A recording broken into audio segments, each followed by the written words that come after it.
that it's never too late to become more optimistic, to really become more grateful, to become happier.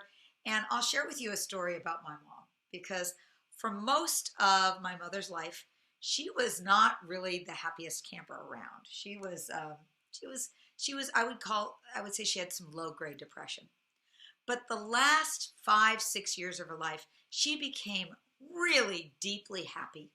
Now, in the past, she'd always been kind of a glass half empty type of person, and she had this uncanny ability to identify whatever could possibly go wrong in any situation. It was kind of one of mom's greatest talents. If something could go wrong, she was going to mention what that was. But in her last years, she went through this total turnaround, and she became one of the most positive and grateful people that I have ever known. She would see the bright side of any situation. And when you'd say, "Mom, how are you?" every time I'd ask her that, she would answer with the same answer, which is, "Honey, I'm so grateful." I'm like, who is this person? Every other word out of her mouth was an expression of gratitude and appreciation. And the year before she died, she had had a very major surgery. It was a long and difficult surgery.